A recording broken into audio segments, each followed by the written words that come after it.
Good morning and welcome to Better Thyself segment of Dr. Lamba's Awakening Call. We are always talking about reskills. We are always talking about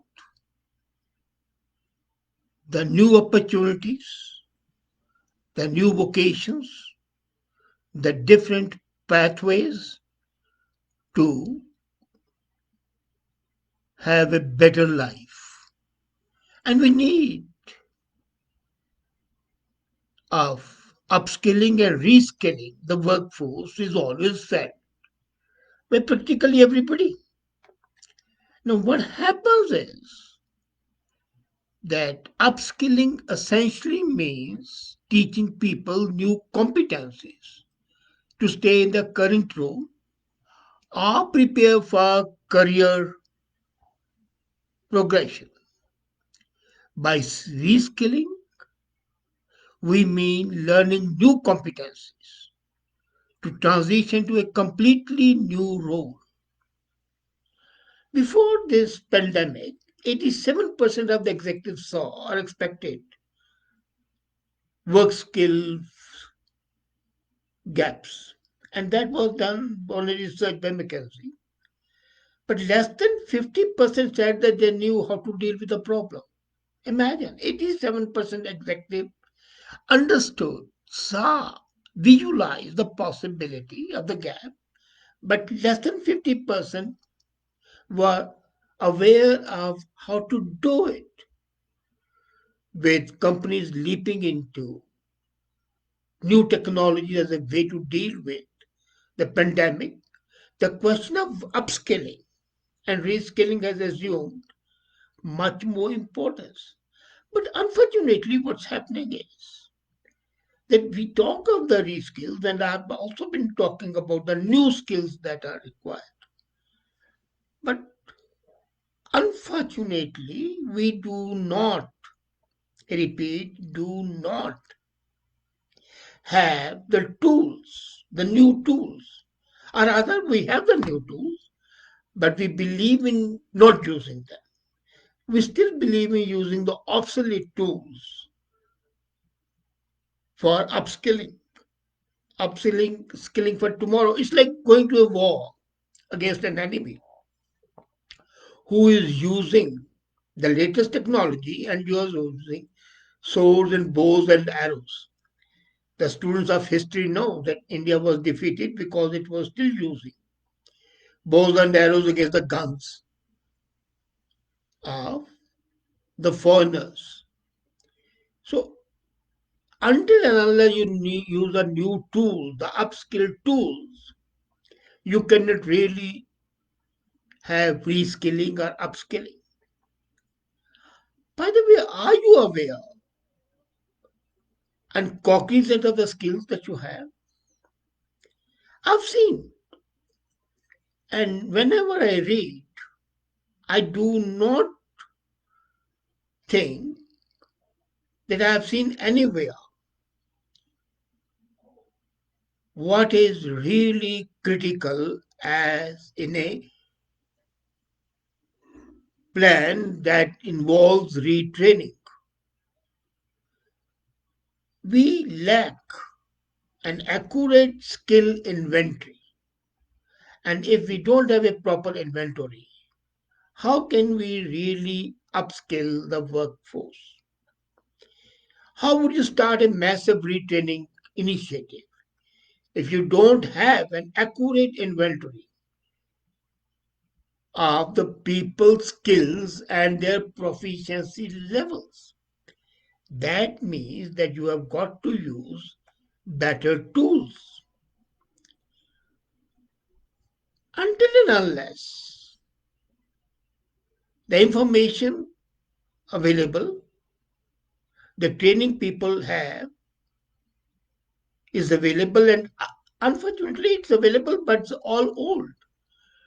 It's never updated. If you go to any organization, you would find the employees' skills, education is just what it was when they joined the organization. The old resumes. still from the base. There's no updating. There is no accurate inventory of their skills and the proficiency levels. And they don't do it, which is critical to know when you're staffing a new team or a new project. As a CEO of the management company, I had ordered that every year their resumes must be updated. And if we found that some people have not updated their skills, learned new things, I ensure that either they do it or they quit. And then, I had talked with some of my clients and told them to do the same thing. And one of the big employers, Modi Group, they said, well, we have more than 10,000 employees. How do we keep a track whether they know the latest technologies or not? And I was amazed that they were not even aware of the individual's professional skills. And interacting with the staff, I found that most of them had much higher proficiency skills than were known to their employers. So it's up to us to recognize whether we need individuals with particular skill or we need different skills. You know, what I see is the people are still using yesterday tools like the spreadsheets and the databases. They are not enough in order to prepare the workforce for the future.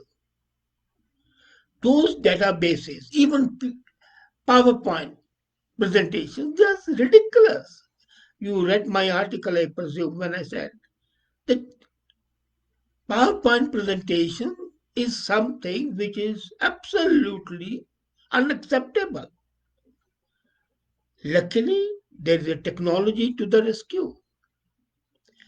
And it turns out that the same technologies that are disrupting business are also giving us new ways to help upskill and reskill the employees who need to be replaced. So they need not be displaced, they need not be replaced. We need solutions that give large companies and small companies an extremely accurate inventory of their employee skills. It should We have to analyze the employee's internal digital footprint, which may include training records, performance review, project experience, feedback from coworkers, etc. And then using machine learning, here is a tool which we are not adopting at present. We need to use machine learning to accurately determine the employee's true skills and proficiency levels. The inventory can then be tailored to include a range of competencies such as technical, soft, and leadership skills. Once an accurate inventory is developed, then there's need to develop a personalized learning journey for each person.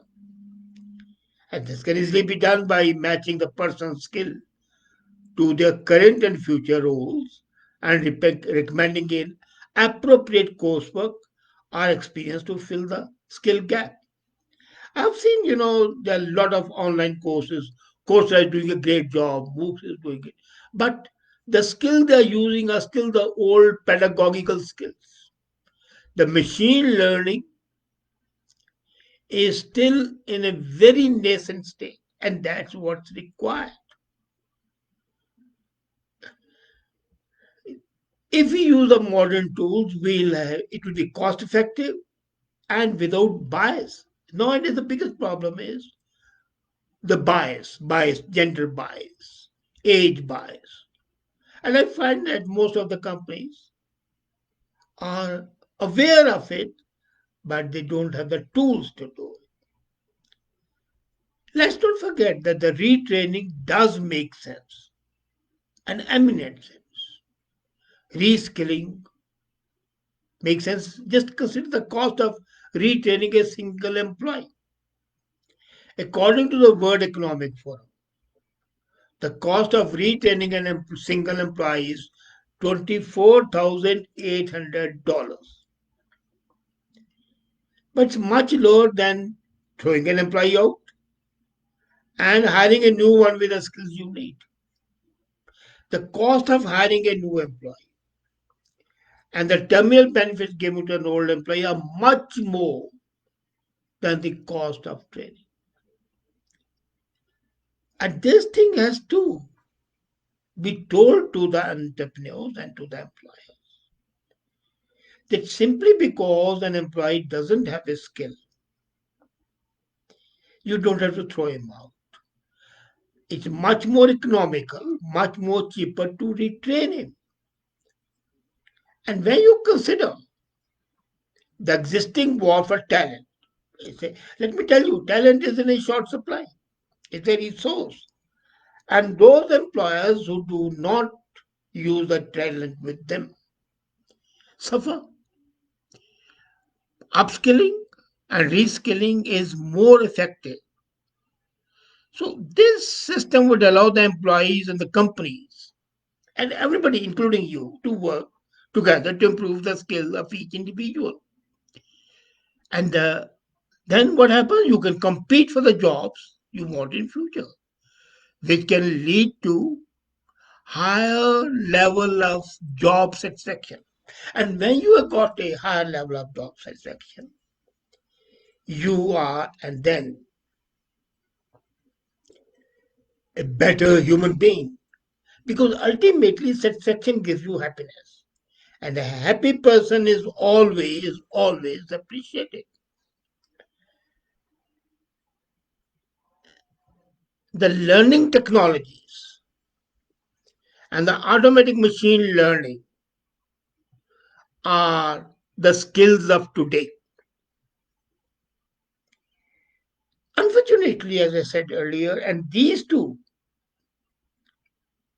the learning technologies and automated machine learning, is not being given the importance it should be given.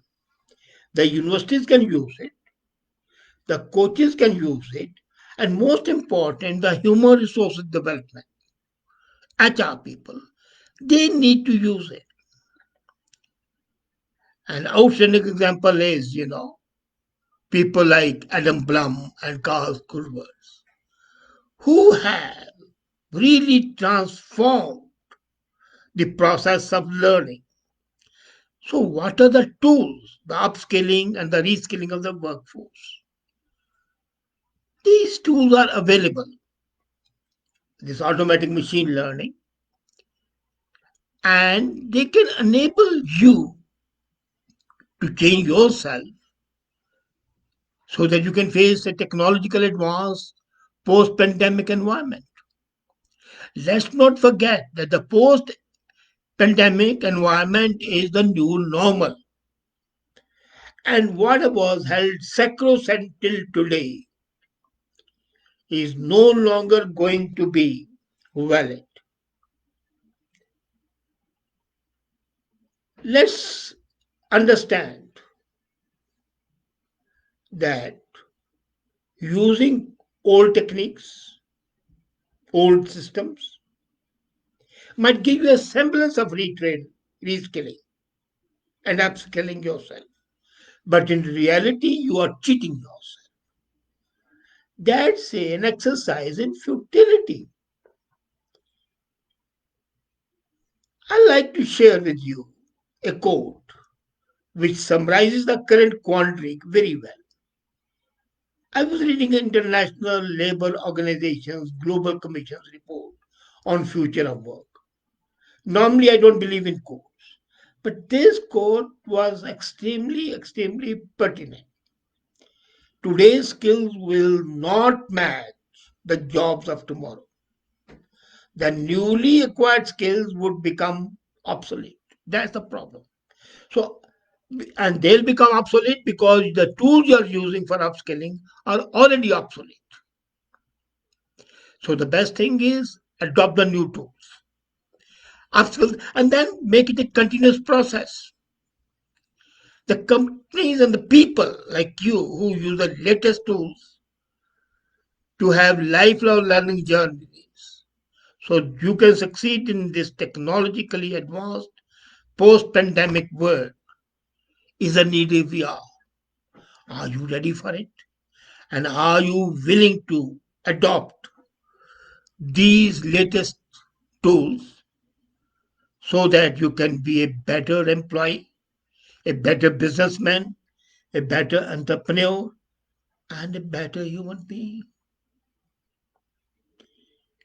Don't forget, yesterday tools have outlived their utility. They are not pertinent and they are not relevant. I know we are clutter minded. We don't throw old things. So it's difficult to throw out old tools. But till you clear the cabinet of the old tools, you will not be able to carve new future for yourself and for the society as a whole. Thank you.